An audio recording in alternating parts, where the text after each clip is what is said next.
ನಾನು ಸದಾನಂದ ಗೌಡ್ರದ್ದು ಹೇಳ್ತಾ ಇದ್ದೆ. ಸದಾನಂದ ಗೌಡರು ನನಗೆ ನೋವಾಗುತ್ತೆ ಟಿಕೆಟ್ ಕೊಡಲಿಲ್ಲ ಅಂದರೆ, ನೋಡಿ ಇವಾಗ ಭ್ರಷ್ಟಾಚಾರ, ಜಾತಿವಾದ ಮತ್ತು ಪರಿವಾರವಾದ ಬಿಜೆಪಿನ ಹಾಸುಹೊಕ್ಕಾಗಿದೆ, ನಾ ಇದನ್ನು ಶುದ್ಧೀಕರಣ ಮಾಡ್ತೀನಿ, ಇದು ಸದಾನಂದ ಗೌಡ್ರ ಮಾತು. ಅಲ್ಲಿ ಈಶ್ವರಪ್ಪ ಅವರು ಹೇಳಿದ್ರು ಯಾರು ಹೇಳೋದಿಲ್ವಲ್ಲ ಶುದ್ಧೀಕರಣ ಮಾಡ್ತೀನಿ ಅಂತ. ಅದಕ್ಕೆ ಬಿಜೆಪಿ ಕೆಟ್ಟೋಗಿದೆಯಲ್ಲ. ಈಗ ಈಶ್ವರಪ್ಪ ಏನಂದ್ರು, ನಿಮ್ಮಲ್ಲೇನು ಇಲ್ಲ, ಅಪ್ಪ ಮಕ್ಕಳ ಕಪಿಮುಷ್ಟಿಯಲ್ಲಿ ಸಿಕ್ಕಾಕೊಂಡ್ಬಿಟ್ಟಿದೆ ಬಿಜೆಪಿ, ಅದ್ರ ಕತ್ತನ್ನ ಇಸುಕ್ತಾ ಇದ್ದಾರೆ ಬಿಜೆಪಿ ಕತ್ತನ್ನ ಅಪ್ಪ ಮಕ್ಕಳು, ಇದನ್ನು ಬಿಡುಗಡೆಗೊಳಿಸ್ತೀನಿ, ಸ್ವತಂತ್ರ ಅಭ್ಯರ್ಥಿಯಾಗಿ ಈ ಜಾತಿವಾದ ಪರಿವಾರವನ್ನು ಮುಕ್ತಿಗೊಳಿಸ್ತೀನಿ ಬಿಜೆಪಿಯನ್ನ ಅಪ್ಪ ಮಕ್ಕಳ ಕೈಯಿಂದ ಅಂತ ಈಶ್ವರಪ್ಪ ಅಟ್ಯಾಕ್ ಮಾಡ್ತಾ ಇರೋದು. ಇಲ್ಲೇನಾಗಿದೆ ಅಂದ್ರೆ ಬಿಜೆಪಿಗೆ ಯಾರ್ಯಾರಿಗೆ ಒಂದೊಂದು ಮಾನದಂಡ, ವಿಜಯೇಂದ್ರಗೆ ಒಂದು ಮಾನದಂಡ, ಈಶ್ವರಪ್ಪನ ಮಗನಿಗೆ ಒಂದು ಮಾನದಂಡ, ಸೋಮಣ್ಣನ ಒಂದು ಮಾನದಂಡ. ಅಸೆಂಬ್ಲಿ ಎಲೆಕ್ಷನಲ್ಲಿ ಜಗದೀಶ್ ಶೆಟ್ಟರ್ಗೆ ಅವಕಾಶನೇ ಇಲ್ಲ ಅಸೆಂಬ್ಲಿ ಎಲೆಕ್ಷನ್ ನಿಲ್ಲಕ್ಕೆ. ಈಗ ಪಾರ್ಲಿಮೆಂಟ್ಗೆ ಅವ್ರಿಗೆ ಅವಕಾಶ ಇದೆ, ಯಾಕಂದ್ರೆ ಇವಾಗ ಸಮರ್ಥರಾದರೆ ಅವಾಗ ಅಸಮರ್ಥರಿದ್ದಾರೆ. ಬಿಜೆಪಿನಲ್ಲಿ ನೀತಿ ಆಗಲಿ, ನಿಯಮಗಳಾಗಲಿ, ನಿಯತ್ತಾಗಲಿ ಯಾವುದೂ ಇಲ್ಲ, ಮೌಲ್ಯಗಳಂತೂ ಇಲ್ವೇ ಇಲ್ಲ. ಬಿಜೆಪಿ ಕಾಂಗ್ರೆಸ್ ಅಲ್ಲಿ ಇದೆಯಾ ಮೌಲ್ಯಗಳು? ಖಂಡಿತವಾಗಿ ಇದೆ. ನಾವು ಹೇಳೋದೊಂದು ಮಾಡೋದು ಮಾಡೋದಿಲ್ಲ, ನಾವು ಹೇಳೋದೊಂದು ಮಾಡೋದು ಮಾಡೋದಿಲ್ಲ, ನಾವು ಏನ್ ಹೇಳ್ತೀವಿ ಅದು ಮಾಡ್ತೀವಿ, ಏನ್ ಮಾಡ್ತೀವಿ ಅದು ಹೇಳ್ತೀವಿ. ನಟರಾಜ್ ಗೌಡ್ರೆ, ಮೌಲ್ಯಗಳ ಬಗ್ಗೆ ಮಾತಾಡ್ತಾ ಇದ್ದು ಸಂಪತ್ ರಾಜ್ ಮೇಲೆ ಏನು ಆರೋಪ ಬಂತು? ವಿನಯ್ ಕುಲಕರ್ಣಿ ಅವ್ರ ಮೇಲೆ ಏನು ಆರೋಪ ಬಂತು? ಎಲ್ಲ ಆರೋಪ ಮುಕ್ತರಾಗಿದ್ದಾರಾ? ಆರೋಪ ಬಂದಿದೆ, ಇಲ್ಲ ಅಂತ ಹೇಳಿಲ್ಲ. ಅಲ್ಲ, ಆರೋಪ ಮುಕ್ತರಾಗಿದ್ದಾರಾ? ಆರೋಪಿ ಸಂಪತ್ ರಾಜ್ ಅವರು, ನೀವು ಅವ್ರನ್ನ ಕರೆದ್ಬಿಟ್ಟು ಮಂಡಳಿ ಅಧ್ಯಕ್ಷರಾಗಿ ಮಾಡಿ ಕೂರಿಸಿದ್ದೀರಾ. ಬಿಜೆಪಿನಲ್ಲಿ ರೌಡಿ ಮೋರ್ಚಾನೇ ಓಪನ್ ಮಾಡ್ಬಿಟ್ರು ನೀವು. ಅದು ನಾನು ಅದೇ ಹೇಳ್ತಾ ಇಲ್ಲ, ರೌಡಿ ಮೋರ್ಚಾ, ಬಿಜೆಪಿನಲ್ಲಿ ರೌಡಿ ಮೋರ್ಚಾನೇ ಒಂದು ಹೊಸ ಓಪನ್ ಮಾಡ್ಬಿಟ್ರು. ಮೌಲ್ಯಗಳು ಎಲ್ಲಿ ಉಳಿತು? ಈಗ ನೀವು ಮೌಲ್ಯಗಳ ಬಗ್ಗೆ ಮಾತಾಡ್ತೀರಿ, ಈಗ ನಿಮ್ಮಲ್ಲಿ ಮೌಲ್ಯಗಳು ಎಲ್ಲಿ ಉಳಿತು? ಯಾರೋ ಮೇಲೆ ಆರೋಪ ಬಂದಿದ ತಕ್ಷಣ ಮೌಲ್ಯಗಳೇ ಇಲ್ಲ ಅಂತ ಹೇಳಿ ಆರೋಪ ಬಂದ ತಕ್ಷಣ ನಾನು ಬಿಜೆಪಿನಲ್ಲಿ ಏನ್ ಗೊತ್ತಾ, ಇವತ್ತಿನ ಏನು ನಿಯತ್ತುಗಳಿದ್ದಾವೆ, ಏನು ನೀತಿಗಳಿದ್ದಾವೆ, ಏನು ನಿಯಮಗಳಿದ್ದಾವೆ, ಒಬ್ರಿಗೊಂದಿದೆ ಒಬ್ರಿಗೊಂದಿದೆ ಅಂತ ನಾನು ಹೇಳ್ತಾ ಇದ್ದೀನಿ. ನಮ್ಮಲ್ಲಿ ನಾನು ಇಲ್ಲ ಆರೋಪಿಗಳಿಲ್ಲ ಅಂತ ಹೇಳೋದೊಂದು ಮಾಡೋದೊಂದು, ಬಿಜೆಪಿನಲ್ಲಿ ಹೇಳೋದೊಂದು ಮಾಡೋದೊಂದು. ನಾವೆಲ್ಲ ಫುಲ್ ಶುದ್ಧ ಪರಿಶುದ್ಧ ಅಂತನವರು ಶುದ್ಧ ಪರಿಶುದ್ಧ ಅಲ್ಲ ರೀ, ನಮ್ಮ ಆರೋಪ ಇಲ್ದವ್ರು ಇಲ್ವೇ ಇಲ್ಲ. ನಾನು ಹೇಳ್ತಿಲ್ಲ, ಆರೋಪ ಇದೆ. ಅದು ನಾನು ಈಗ ಯಡಿಯೂರಪ್ಪನವರು ಜೈಲ್ಗೆ ಹೋಗ್ಲಿಲ್ವಾ, ಸುಮ್ಮನೆ ಹೋಗಿದ್ರ? ಅವ್ರು ಕ್ಲಿಯರ್ ಆಗೋಯ್ತು. ಅದು ಇನ್ನು ಕೇಸ್ ಆಗಿದೆ, ಸುಪ್ರೀಂ ಕೋರ್ಟ್ ಅಲ್ಲಿ ಇನ್ನೂ 2 ಕೇಸ್ ಇದೆ, ಇನ್ನೂ 2 ಕೇಸ್ ಇದೆ. ಇವತ್ತು ಜನಾರ್ದನ್ ರೆಡ್ಡಿನ ಅಸೆಂಬ್ಲಿಯಲ್ಲಿ ತಗೋಬೋದಾಗಿತ್ತು. ಅಲ್ಲಿಂದ ಇಲ್ಲಿವರೆಗೆ ಏನು ಬದಲಾವಣೆ ಆಗಿದೆ? ಏನು ಬದಲಾವಣೆ ಆಗಿಲ್ಲ. ಜಾಸ್ತಿ ಆದಾಯ ಕೊಟ್ಟಿರ್ಬೋದೇನಪ್ಪ ಜನಾರ್ದನ್ ರೆಡ್ಡಿ ಅಷ್ಟೇ. ಇವತ್ತು ಜನಾರ್ದನ್ ರೆಡ್ಡಿ ವೋಟ್ ಹಾಕಿದಾಗ ಅವ್ರು ಜಾಸ್ತಿ ಆದಾಯ ನಾನು ಅವ್ರ ಬಗ್ಗೆ ನನ್ನದು ಅಭಿಪ್ರಾಯ ಇಲ್ಲ, ಬಿಜೆಪಿ ಅಭಿಪ್ರಾಯ ನಾನು ಹೇಳ್ತಾ ಇರೋದು. ನನ್ನ ವೈಯಕ್ತಿಕ ಅಭಿಪ್ರಾಯ ಹೇಳ್ತಾ ಇಲ್ಲ, ನಾನು ಬಿಜೆಪಿಯ ಮಾನದಂಡಗಳು ಹೇಳ್ತಾ ಇದ್ದೀನಿ. ಪ್ಲೇಟ್ ಚೇಂಜ್ ಮಾಡ್ಕೊಂಡು ರಾಜ್ಯಸಭೆ ವೋಟ್ ಹಾಕುವಂತ ಸಂದರ್ಭದಲ್ಲಿ ಜನಾರ್ದನ್ ರೆಡ್ಡಿ ನಿಮ್ ಕಡೆಗೆ ಬಂದ್ರು. ನಾನು ಜನಾರ್ದನ್ ರೆಡ್ಡಿ ಟೀಕೆ ಮಾಡ್ತಾ ಇಲ್ಲ, ನಾನು ಜನಾರ್ದನ್ ರೆಡ್ಡಿ ಟೀಕೆ ಮಾಡ್ತಾ ಇಲ್ಲ. ನಾನ್ ಮಾಡ್ತದ್ದು ಬಿಜೆಪಿಗೆ ಜನಾರ್ದನ್ ರೆಡ್ಡಿ 2023 ಒಂಥರ ಕಂಡ್ರು, ಇವಾಗ ಒಂಥರ ಕಾಣ್ತಾ ಇದ್ದಾರೆ ಅಂತ ನಾನು ಹೇಳ್ತಾ ಇರೋದು. ಚಂದ್ರಶೇಖರ್ ಸ್ವಾತಂತ್ರ್ಯ ಬಂದ ಮೇಲಿಂದ ಬಂದ ಮೊದಲನೇ ದಿವಸದಿಂದ ಜೀಪ್ ಹಗರಣದಿಂದ ಹಿಡ್ಕೊಂಡು ಆಗಸ್ಟ್ ವೆಸ್ಟ್ಲ್ಯಾಂಡ್ವರೆಗೂ ಇಡೀ ದೇಶವನ್ನು ಲೂಟಿ ಹೊಡೆದಂತಹ ಒಂದು ಪಕ್ಷ ಮೌಲ್ಯಗಳ ಬಗ್ಗೆ ಮಾತಾಡುತ್ತೆ. ಇಡೀ ದೇಶದಲ್ಲಿ 544 ಕ್ಷೇತ್ರದ 40 ಸೀಟು ಗೆಲ್ಲಕ್ಕೆ ಯೋಗ್ಯತೆಯಲ್ಲಿರ್ತಕ್ಕಂಥ ಪಕ್ಷ ಇನ್ನೊಂದು ಪಕ್ಷದ ಮೇಲೆ ಕಾಮೆಂಟ್ ಮಾಡುತ್ತೆ. ಇದೊಂದು ದೊಡ್ಡ ವಿಡಂಬನೆ, ರಾಜಕಾರಣ ವಿಡಂಬನೆ. ನೋಡಿ, ಮತ್ತೆ ಭಾಳ ಸ್ಪಷ್ಟ ಮಾಡೋಕ್ಕೆ ಇಷ್ಟಪಡ್ತೇನೆ. ನಮ್ಮ ನಿಲುವಿದೆ 1951-52ರಲ್ಲಿ ನಮ್ಮದು ಜನಸಂಘದಲ್ಲಿಂದನೂ ಏನು ನಿಲುವಿದೆ, ಅದರಲ್ಲಿ 1 ಇಂಚು ಇವತ್ತುವರೆಗೂ ನಾವು ಕಾಂಪ್ರಮೈಸ್ ಮಾಡ್ಕೊಂಡಿಲ್ಲ. ಜನಸಂಘ ಹುಟ್ಟಿದ್ದೇನಕ್ಕೆ?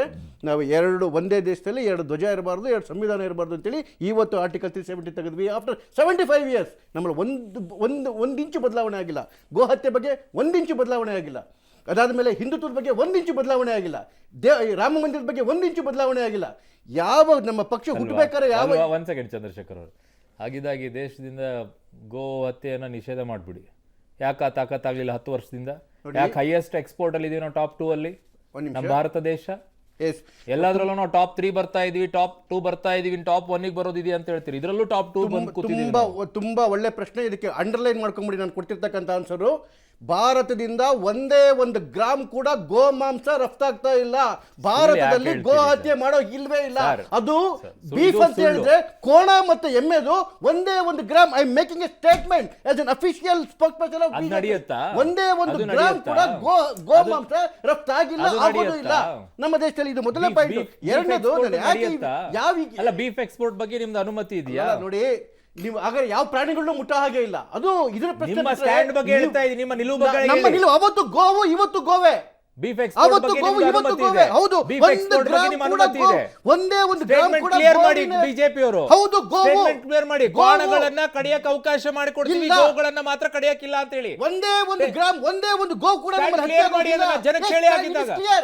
ಒಂದೇ ಒಂದು ಗ್ರಾಮ್ ಕೂಡ ಗೋವಿಂದ ಮಾಂಸ ರಫ್ತಾಗೋದಿಲ್ಲ. ಕೋಣ ಹೊಡಿಬಹುದು, ಬಿಜೆಪಿ ಕೋಣ ಹೊಡಿಬಹುದು. ಸರ್, ಒಂದ್ ನಿಮಿಷ, ಗೋವಿಗೂ ಕೋಣ ಬೇರೆದಕ್ಕೂ ಹೊಡಿಬಹುದು. ವ್ಯತ್ಯಾಸ. ನಾನು ಬಿಜೆಪಿ ಗೋವಿನ ವಿಚಾರ ಮಿನಿಸ್ಟರ್ ಮಾಡ್ತೀನಿ. ಹೇಳಿದ್ದಾರೆ, ಕೋಣ ಹೊಡಿಬಹುದು. ತಿರುಗ್ತಾ ಇದೆ ಅಂತ. ವಿಚಾರ ಕೋಣ ಮಾಡ್ತೀನಿ. ಹೊಡಿಬಹುದು. ಬಿಜೆಪಿ ಅದು ಅದಕ್ಕೆ ಓಕೆ ಇದೆ. ಪಾಲಿಸಿಗಳೇ ಇದೆ. ಗೋವಿನ ಬಿಜೆಪಿ ಅದಕ್ಕೆ ವಿಚಾರದಲ್ಲಿ- ಓಕೆ ಇದೆ. ನೋಡಿ, ಆಹಾರ ಪದ್ಧತಿ ಒಳಗಡೆ ಗೋವಿನ ವಿಚಾರ ಸಪರೇಟ್. ಗೋವನ ಬಿಜೆಪಿ ಸ್ಟ್ಯಾಂಡ್ ಕೇಳ್ತಾ ಹೌದು, ಗೋವು ಬೀಫ್ ಎಕ್ಸ್ಪೋರ್ಟ್ ಗೆ ನಿಮ್ದು ಯಾವ ಅಭ್ಯಂತರವೂ ಇಲ್ಲ. ಒಂದ್ ನಿಮಿಷ ಸರ್, ಗೋವನ್ನ ಮುಟ್ಟೋ ಹಾಗೂ ಇಲ್ಲ, ಗೋವನ್ನ ಕತ್ತರಿಸೋ ಹಾಗಿಲ್ಲ, ಗೋವನ್ನ ಮಾಂಸವನ್ನು ಕೋಣ ಕೊಡೋ ಹಾಗೂ ಇಲ್ಲ. ಕಡಿಬಹುದು, ಕೋಣ ಕಡಿಬಹುದು. ಕೋಣ, ಎಮ್ಮೆ ಎಲ್ಲವನ್ನೂ ಕೂಡ ಬೀಫ್ ಎಕ್ಸ್ಪೋರ್ಟ್ ಒಳಗಡೆ ಎಮ್ಮೆ ಬರುತ್ತೆ ನಿಮಗೆ ಬಿಟ್ರೆ ಎಮ್ಮೆನು ನಿಮ್ಗೆ ಗೋವಿನ- ಅನ್ಸಲ್ಲ. ನೀವು ಎಲ್ಲಿದ್ದಕ್ಕೆ ಕೇಳ್ಬೇಡ್ರಿ, ಗೋವಿನ ವಿಚಾರ ಮಾತಾಡ್ತಾ ಇದೀವಿ. ಹಾಗಾಗಿ ನಿಮ್ಗೆ ಕುರಿ ಬೇರೆನಾ, ನಾಯಿ ಬೇರೆನಾ, ಇದು ಕೋಳಿ ಬೇರೆನಾ ಅಂತ ಹೇಳಿದ್ರೆ ಗೋವಿನ ವಿಚಾರದೊಳಗಡೆ ನಮ್ಮ ನಿಲುವು ಬಹಳ ಸ್ಪಷ್ಟ. ಇನ್ನು 100 ವರ್ಷ ಹೋದ್ರೂ ಕೂಡ ಗೋವಿನ ವಿಚಾರದಲ್ಲಿ ಬಹಳ ಸ್ಪಷ್ಟ. ಗೋ ಹತ್ಯೆಗೆ ನಮ್ಮ ವಿರೋಧ ಇದೆ. 1 ಗ್ರಾಮ್ ಕೂಡ ಎಕ್ಸ್ಪೋರ್ಟ್ ಆಗ್ತಾ ಇಲ್ಲ ಭಾರತದಿಂದ. ಅದಾಗ್ತಾ ಇರ್ತಕ್ಕಂಥದ್ದು ಗೋವಂತೆ, ಗೋವು ಅಲ್ಲ, ಬೇರೆ ಪ್ರಾಣಿಗಳು. ಮೊದಲನೇದು. ಎರಡನೇದು ನೋಡಿ, ನಾನು ಆಗ್ಲೇ ಹೇಳ್ತಾ ಇದ್ದೆ, ಹಿಂದುತ್ವದ ವಿಚಾರದಲ್ಲಾಗಲಿ ರಾಷ್ಟ್ರೀಯತೆ ವಿಚಾರದಲ್ಲಾಗಲಿ ಒಂದೇ ಒಂದು ಇಂಚ್ ಕೂಡ ನಾವು ಒಳ್ಳಾಡ್ತಕ್ಕಂಥ ಪ್ರಶ್ನೆನೇ ಇಲ್ಲ. ಟಿಕೆಟ್ ಕೊಡ್ತಕ್ಕಂಥದ್ದು ಪಕ್ಷದ ತೀರ್ಮಾನ. ನಾನಾ ವಿಚಾರಗಳನ್ನ ಯೋಚನೆ ಮಾಡ್ತದೆ. ನಾನು ಆಗಲೇ ಕೊಡಿದೆ, ಇದರಲ್ಲಿ ಸಾಮಾಜಿಕ ನ್ಯಾಯವೂ ಬರುತ್ತೆ, ಸರ್ವೆನೂ ಬರುತ್ತೆ, ವಿನಬಿಲಿಟಿನೂ ಬರುತ್ತೆ, ಜಾತಿಗಳ ಸಮೀಕರಣ ಬರುತ್ತೆ, ಅಭಿಪ್ರಾಯಗಳು ಬರ್ತದೆ, ಬೇರೆ ಬೇರೆ ಸಂಘಗಳ ಅಭಿಪ್ರಾಯಗಳು ಬರ್ತದೆ. ಇವೆಲ್ಲವನ್ನು ತುಡಿ ಯಾರು ಸೂಕ್ತವಾದ ಅಭ್ಯರ್ಥಿ ಅನ್ಸುತ್ತೆ ಅಂಥವ್ರಿಗೆ ಟಿಕೆಟ್ ಕೊಡ್ತಾರೆ. ಹಾಗಾಗಿ ಪ್ರತಾಪ್ ಸಿಂಹ ಅವರಿಗೆ ಯಾರು ಗೊತ್ತೇ ಇಲ್ದಿದ್ದಾಗ ಟಿಕೆಟ್ ಕೊಟ್ಟಾಗ ಯಾರು ಪ್ರಶ್ನೆ ಮಾಡಲಿಲ್ಲ, ಯಾಕೆ ಕೊಟ್ರಿ ಅಂತೇಳಿ. ಅದೇ ಬಿ ಜೆ ಪಿಯ ಶಕ್ತಿ. ಹುಡ್ಕೊಂಬರುತ್ತೆ, ಒಂದು ಸರಿ ಅಲ್ಲ 2 ಸರಿ ಮಾಡುತ್ತೆ. ಅನಂತಕುಮಾರ್ ಅವ್ರಿಗೂ ಕೊಡಬೇಕಾದ ಗೌರವ ಕೊಡುತ್ತೆ. ಮುಂದೆನೂ ಕೂಡ ಟಿಕೆಟ್ ಒಂದೇ ನಮ್ಮಲ್ಲಿ ಜವಾಬ್ದಾರಿ ಇಲ್ಲ, ಹಲವಾರು ಪಕ್ಷವನ್ನು ಕಟ್ಟಲಿಕ್ಕಂಥ ಜವಾಬ್ದಾರಿಗಳಿದೆ. ಬೇರೆ ಬೇರೆ ಅದರೊಳಗಡೆ ಅವರ ಏನು ಸೇವೆಯನ್ನು ಉಪಯೋಗಿಸ್ಕೊಳ್ಳುತ್ತೆ. ಹಾಗಾಗಿ ಈ ವಿಚಾರದೊಳಗಡೆಗೆ ಒಂದೇ ಒಂದು ಸಣ್ಣ ಕಾಂಪ್ರಮೈಸ್ ಕೂಡ ಇಲ್ಲ. ಮತ್ತೆ ಅದು ಅನಂತಕುಮಾರ್ ಅವರಾಗಿರ್ಬೋದು, ಪ್ರತಾಪ್ ಸಿಂಹ ಅವರಾಗಿರ್ಬೋದು, ಕಟೀಲ್ ಆಗಿರ್ಬೋದು, ಅವರಿಗೆ ಪಕ್ಷದಲ್ಲಾಗಲಿ ಪಕ್ಷದ ಕಾರ್ಯಕರ್ತರಿಗೆ ಅವರ ಬಗ್ಗೆ ಅಪಾರವಾದ ಗೌರವ ಇದೆ. ಅವರ ಸೇವೆಯನ್ನು ಖಂಡಿತವಾಗಿ ಅವ್ರ ಮಾತುಗಳು ಬಿಜೆಪಿ ಸ್ಟ್ಯಾಂಡ್ ಇರುತ್ತಾ ನೋಡಿ. ಯಾಕೆ ಈ ಪ್ರಶ್ನೆ ಉದ್ಭವ ಆಗುತ್ತೆ ಅಂತ ಹೇಳಿದ್ರೆ, ಈಶ್ವರಪ್ಪ ಅವರು ಮಾತಾಡ್ತಾರೆ, ಸದಾನಂದ ಗೌಡ್ರು ಯಾಕೆ ಮಾತಾಡ್ತಾರೆ, ನಂಗೆ ಅದು ಬೇಕಾಗಿಲ್ಲ. ಅನಂತಕುಮಾರ್ ಹೆಗಡೆ ಅವ್ರು ಮಾತನಾಡೋದು, ಪ್ರತಾಪ್ ಸಿಂಹ ಅವ್ರು ಮಾತಾಡೋದು ಬಿಜೆಪಿಯ ಸ್ಟ್ಯಾಂಡ್ ಏನಾ? ಯಾಕೆ ಈ ಪ್ರಶ್ನೆ ಬರುತ್ತೆ ಅಂತ ಹೇಳಿದ್ರೆ, ನೋಡಿ, ಇವತ್ತು ಬಿಜೆಪಿನಲ್ಲಿ ಟಿಕೆಟ್ ಕೊಟ್ರೆ ಗೆದ್ದೇ ಬಿಡ್ತೀವಿ ಅಂತಕ್ಕಂಥ ಅದಲ್ಲ ಸರ್ ಪ್ರಶ್ನೆ. ವಾತಾವರಣ ನಿರ್ಮಾಣ. ಇದು ಕತೆ ಹೇಳ್ಬಿಡಿ, ನಂಗೆ ನೇರವಾಗಿ ಬನ್ನಿ. ನನಗೆ ನಾನು ಕೇಳ್ತಾ ಇರುವಂತದ್ದು, ಪ್ರತಾಪ್ ಸಿಂಹ ಅವರು ಅನಂತಕುಮಾರ್ ಹೆಗಡೆ ಅವರು ಮಾತನಾಡಿರುವಂತ ಪಾಯಿಂಟ್ಸ್ ಗಳಿಗೆ ಬಿಜೆಪಿ ಸ್ಟ್ಯಾಂಡ್ ತೆಗೆದುಕೊಳ್ಳುತ್ತಾ?